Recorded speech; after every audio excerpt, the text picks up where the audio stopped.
Meus amigos, meus irmãos, sejam todos bem-vindos a mais uma edição do Evangelho no Lar, promovido pelo Grupo Espírita Garimpeiros da Luz, aqui em Natal, Rio Grande do Norte. É sempre uma alegria renovada esse nosso encontro semanal, que é um encontro com Jesus. Um momento de pararmos a correria do dia a dia para refletirmos, para pensarmos sobre a mensagem que Jesus nos deixou. O Evangelho no Lar é uma bênção em nossas vidas, porque traz às nossas famílias, traz a cada um de nós o fortalecimento, a renovação das nossas energias, porque passamos a ser alimentados pelo amor do Cristo. Não vamos esquecer o recipiente com água, que será fluidificada durante o nosso estudo pelos guias espirituais. Ao término do nosso estudo, devemos então ingerir essa água com muito respeito e fé, como se estivéssemos ingerindo, tomando uma medicação. E é sem dúvida uma medicação com energias para diluir em nosso ser as energias densas e grosseiras que estejam prejudicando o funcionamento do nosso ser físico, emocional, espiritual, mental. Então, vamos fazer a nossa leitura preparatória do livro Pão Nosso, ditado pelo Espírito Emmanuel através da psicografia de Chico Xavier. A mensagem de hoje é a 116. Ouça-nos. Disse-lhe Abraão: eles têm Moisés e os profetas. Ouçam-nos. Registro de Lucas, o capítulo é o 16, o versículo 29. A resposta de Abraão ao rico da parábola ainda é ensinamento de todos os dias, no caminho comum. Inúmeras pessoas se aproximam das fontes de revelação espiritual. Entretanto, não conseguem a libertação dos laços egoísticos, de modo que vejam e ouçam qual lhes convém aos interesses essenciais. Há precisamente um século, estabeleceu-se intercâmbio mais intenso entre os dois planos na grande movimentação do cristianismo redivivo. Contudo, há aprendizes que contemplam o céu, angustiados tão só porque nunca receberam a mensagem direta de um pai ou de um filho na experiência humana. Alguns chegam ao disparate de se desviarem da cena alegando tais motivos. Para esses, o fenômeno e a revelação do espiritismo evangélico são simples conjunto de inverdades, porque nada obtiveram de parentes mortos em consecutivos anos de observação. Isso, porém, não passa de contrassenso. Quem poderá garantir a perpetuidade dos elos frágeis das ligações terrestres? O impulso animal tem limites. Ninguém justifica a própria cegueira com a insatisfação do capricho pessoal. O mundo está repleto de mensagens e emissários há milênios. O grande problema, no entanto, não está em requisitar-se a verdade para atender ao círculo exclusivista de cada criatura, mas na deliberação de cada homem quanto a caminhar com o próprio valor na direção das realidades eternas. Isso realmente ocorre. A gente quer ouvir, receber orientações do mundo espiritual, de preferência de algum parente familiar que já não está entre nós. Mas nós nos esquecemos de que é só querer ouvir. Tantas informações já nos foram dadas, quantos ensinamentos nos foram deixados pelos missionários e, sobretudo, por Jesus. Então é só querer ouvir e ver que iremos identificar a mensagem que tanto desejamos. Às vezes aquele ente querido está na espiritualidade em uma outra condição, ou já reencarnou, enfim. Não devemos ficar ansiosos nesse sentido, mas beber na fonte certa dos ensinamentos de Jesus e da espiritualidade maior. Então, meus amigos, faremos agora a nossa prece inicial. Elevar nossos corações, a nossa mente ao alto, para nos conectarmos com as forças do bem. Senhor Jesus, Mestre incondicional de nossas vidas, derramai sobre nós vossas bênçãos nesse momento em que iremos iniciar o estudo do vosso Evangelho. Permita, Divino Mestre, que os vossos servidores aqui estejam a nos envolver, a nos ajudar nas reflexões que aqui iremos fazer em nosso singelo Evangelho no Lar. Fica conosco, Jesus. Que assim seja.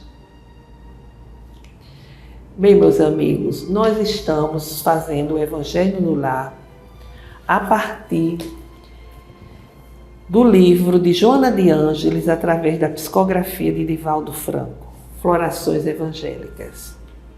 Joana, em cada capítulo, ela apresenta reflexões em torno de um trecho do Evangelho segundo o Espiritismo. Então, hoje, nós teremos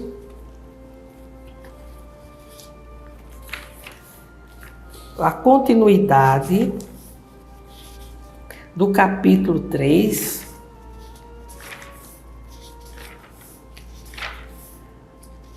desculpem, não é o capítulo 3, é o capítulo 4 do Evangelho segundo o Espiritismo, que trata da reencarnação. Ninguém pode ver o reino de Deus se não nascer de novo, né? Nós já vimos o diálogo entre Jesus e Nicodemos, já fizemos as nossas reflexões, né, em torno dessa abordagem, em que ficou evidente que o processo reencarnatório era uma ideia já existente no judaísmo daquela época. Eles não tinham uma ideia exata do que seria esse processo, né? Eles então confundiam com a ressurreição, que a gente sabe que a ressurreição vai de encontro à lei divina. Uma vez o corpo morto, ele não vai ressuscitar, porque nascer e morrer constituem uma lei divina.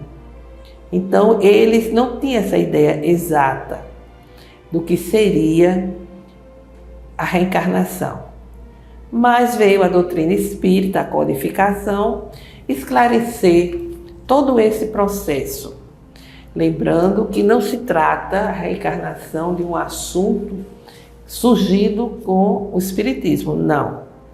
A gente encontra o processo, a ideia, a crença na reencarnação no budismo, no hinduísmo, e em tantas outras expressões religiosas, inclusive entre algumas tribos, né, indígenas, tribos do tempo exatamente do início da humanidade. Arqueólogos certa vez encontraram nas escavações uma civilização datada do tempo da Idade Nova da Pedra. Eu acho que o nome é esse. A Nova Idade da Pedra. E fazendo as escavações, eles encontraram os corpos daquela época enterrados em posição fetal. Eles acreditavam no retorno do espírito e como não sabiam como se dava esse retorno, eles achavam que retornaria naquele próprio corpo e enterravam na posição fetal os cadáveres. Enfim, a reencarnação, inclusive, faz parte de muitos estudos científicos.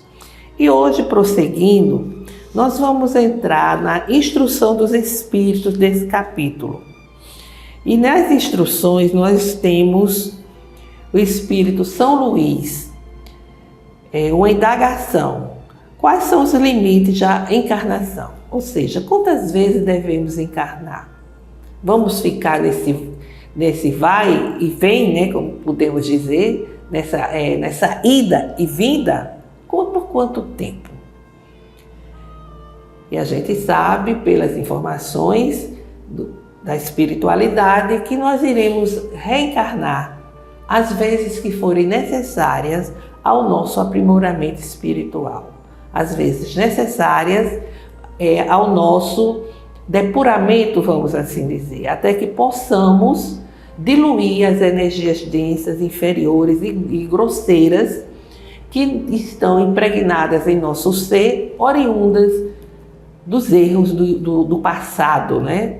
Enquanto as virtudes não desabrocharem e nós não passarmos a viver de forma conectados com as leis divinas, nós vamos precisar do processo reencarnatório.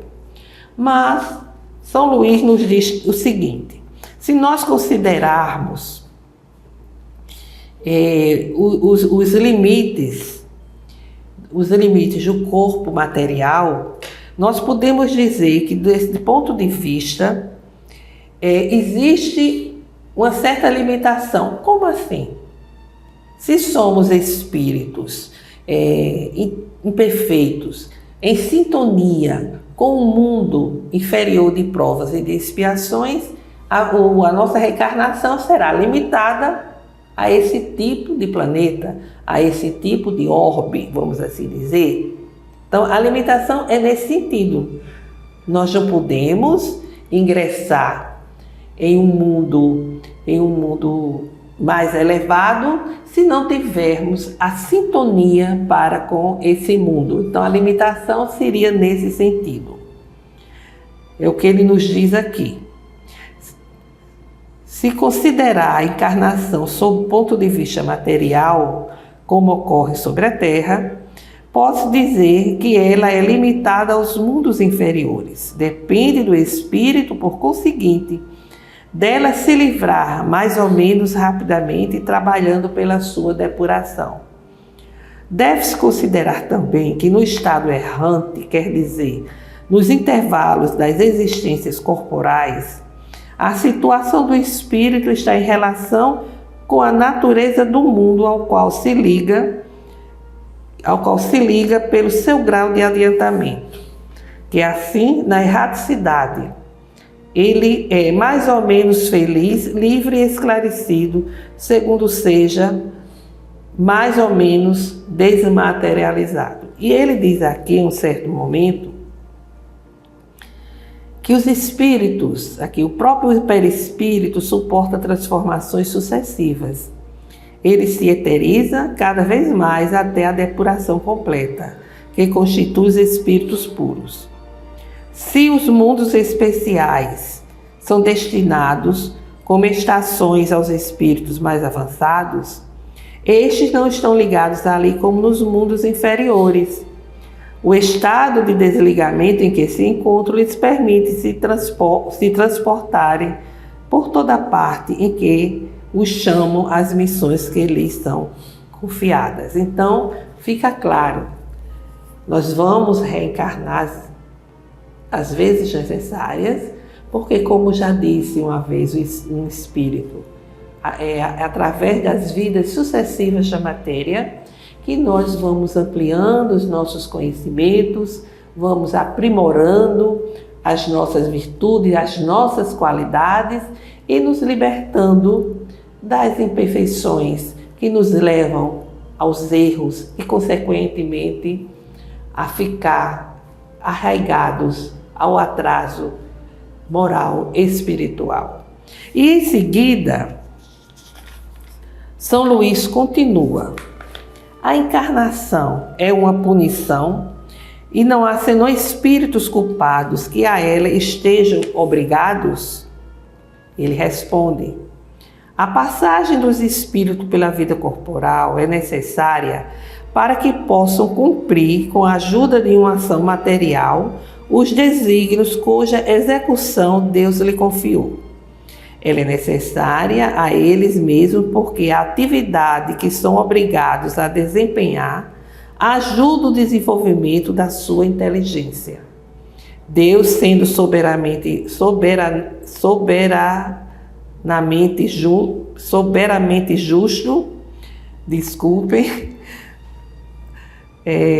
deve considerar igualmente a todos os seus filhos. É por isso que dá a todos o mesmo ponto de partida, a mesma aptidão, as mesmas obrigações a cumprir e a mesma liberdade de agir. Todo privilégio seria uma preferência e toda preferência uma injustiça. Mas a encarnação não é para todos os espíritos senão um estado transitório. É uma tarefa que Deus lhes impõe na sua entrada na vida, como primeira prova do uso que farão do seu livre-arbítrio. Aqueles que cumprem essa tarefa com zelo, vencem rapidamente e menos penosamente seus degraus da iniciação e gozam mais cedo os frutos dos seus trabalhos. Aqueles, ao contrário, que fazem mau uso da liberdade que Deus lhe concede, retardam o seu adiantamento. É assim que, por sua obstinação, podem prolongar indefinidamente a necessidade de se reencarnar. E é então que a encarnação se torna um castigo.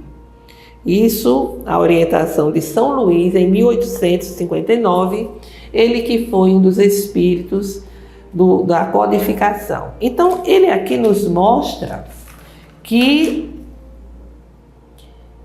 reencarnar não significa punição, pelo contrário, oportunidade que Deus nos concede para que possamos corrigir os nossos erros, possamos nos reencontrar com os desafetos e fazer a eles todo o bem possível, para assim desfazer toda a ação que ocasionou aquele desafeto.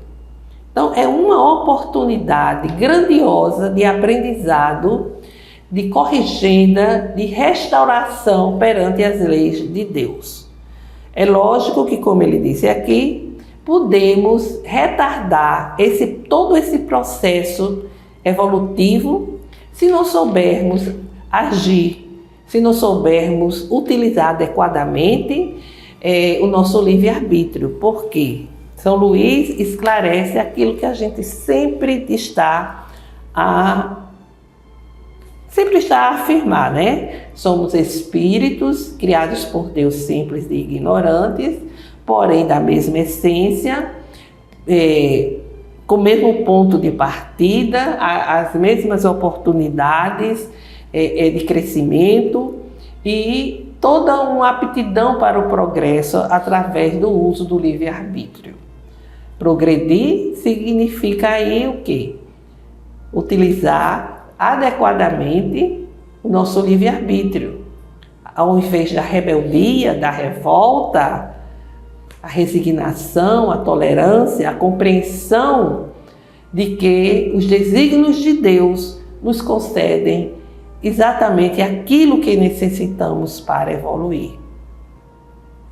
A reencarnação é a grande escada de misericórdia por cujos degraus nós podemos ingressar nos mundos mais felizes, nos mundos que já têm um certo nível de evolução moral, espiritual. Essa grande escada de misericórdia. Porque já pensou se nós fôssemos condenados ao fogo do inferno eternamente pelos nossos erros? Quem iria escapar? Não, mas Jesus nos ensinou sobre a misericórdia de Deus, que o Pai é amor, é justiça, é soberanamente amor na sua essência, na sua grandeza.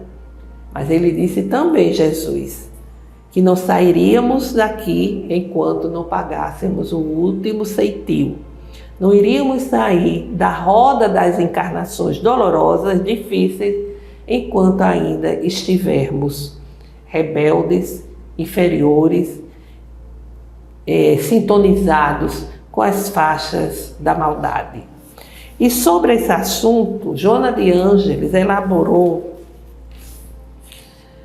o capítulo 14 do livro Florações Evangélicas.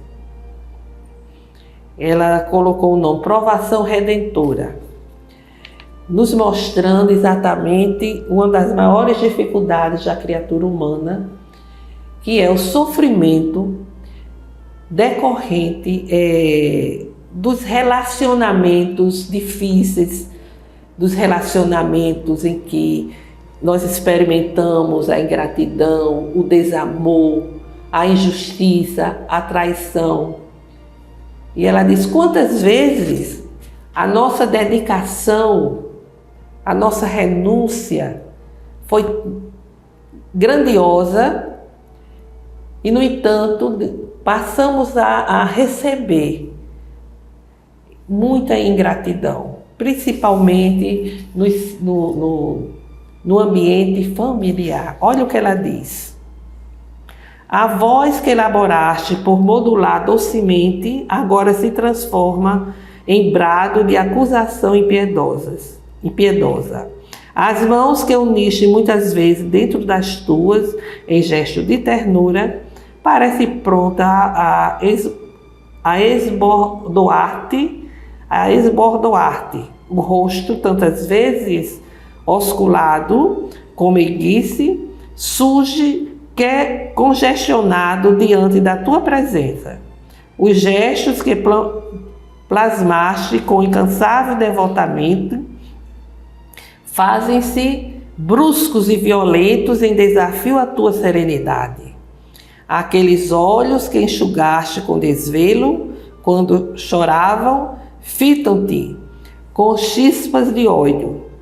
O corpo que embalaste noites a fio, ora freme de revolta e se agiganta diante do teu atual carinho. Todo aquele ser que cumulastes de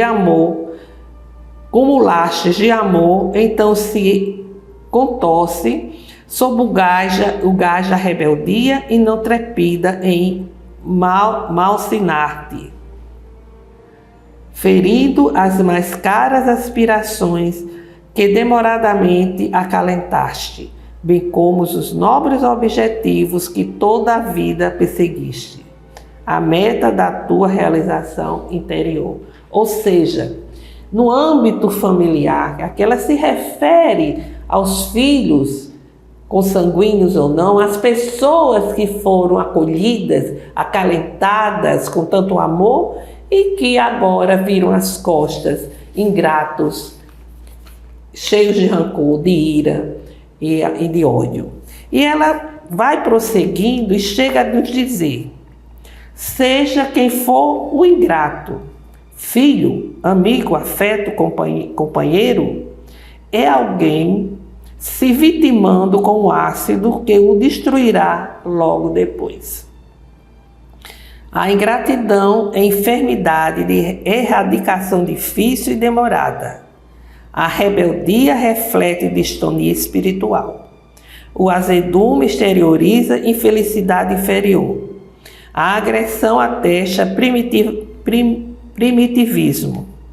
A cólera é morbidez de complexa definição no campo da mente em desalinho. Todo aquele que se permite conduzir por tais famanazes da indisciplina e do orgulho merece caridade pelo tratamento do amor que ora e socorre, insiste ao lado e não revida mal por mal. Ele, aquele que se acicata o espírito, caminhará pela estrada da experiência, avançando na rota do futuro.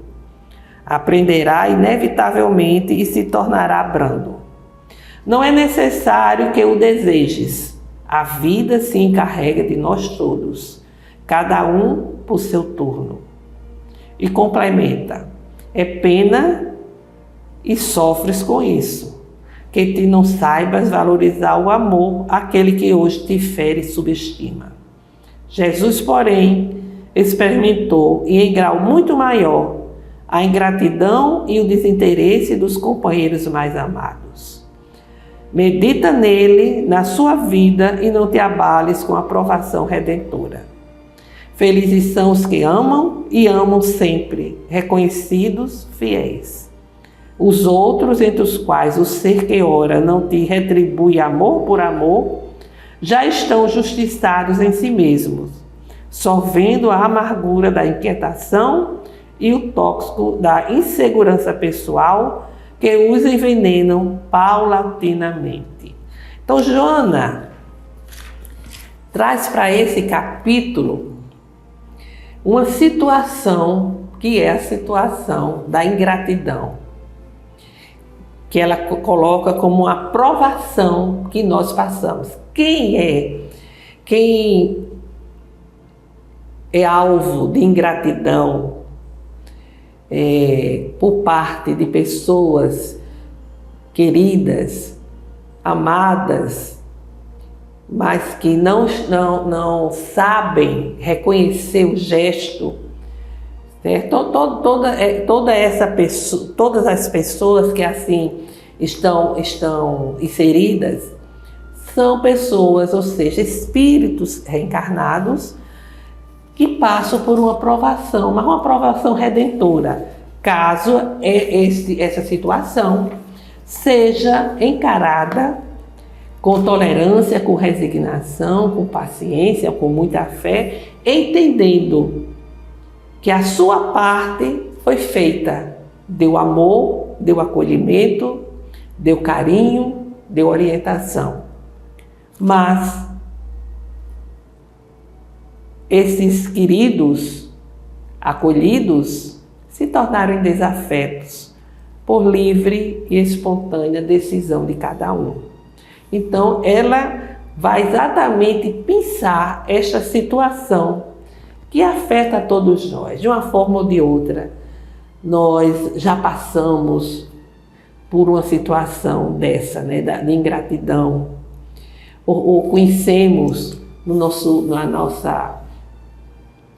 nossa amizade, familiares, parentes e amigos que vivenciam essa dor, esse sofrimento. Então, meus amigos, pensemos em tudo isso e agora vamos fazer as nossas vibrações. Fazer vibrações significa pensar firme e forte no amor, no perdão, na esperança, na saúde, desejosos de que essas ondas vibratórias possam alcançar aos nossos irmãos necessitados. Senhor Deus Pai, aqui estamos a rogar pela paz entre as nações, pelo entendimento entre os governantes que detêm em suas mãos o poder bélico e econômico. Rogamos por nosso país, que igualmente necessita de paz e de justiça social. Pelo fortalecimento da doutrina espírita para que ela permaneça coerente, sintonizada com os ensinamentos da codificação e do Evangelho do Cristo. Rogamos por todos aqueles que não se sintonizam conosco. rogamos pelo perdão e pela concórdia. Por todos os doentes que estão nos hospitais, nos abrigos, nos asilos, nas casas de repouso, pelas ruas, em seus lares, para que encontre o lenitivo das suas dores e, se possível, a cura. Por todas as famílias, para que o Evangelho do Cristo chegue aos lares, levando harmonia aos corações. Façamos agora uma breve pausa para que cada um possa apresentar as suas próprias rogativas.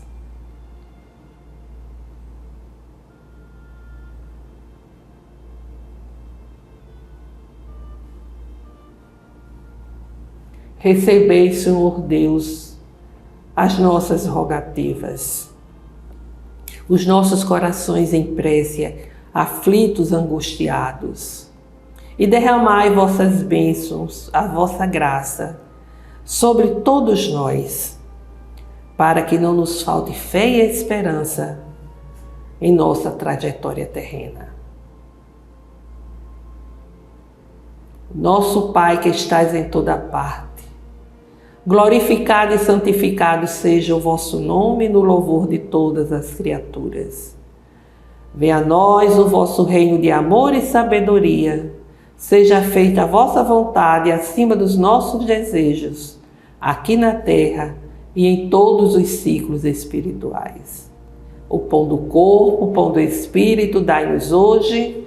Perdoai, Senhor, as nossas dívidas, ensinando-nos a perdoar os nossos devedores com esquecimento de todo o mal, não permitindo que venhamos a cair nas tentações das nossas próprias inferioridades, livrando-nos de toda maldade, pois só assim reinará a paz, o entendimento e o amor na caridade, hoje, amanhã e sempre. Que assim seja. Assim encerramos o Evangelho de hoje, desejando a todos uma semana de saúde, paz e harmonia. Até breve.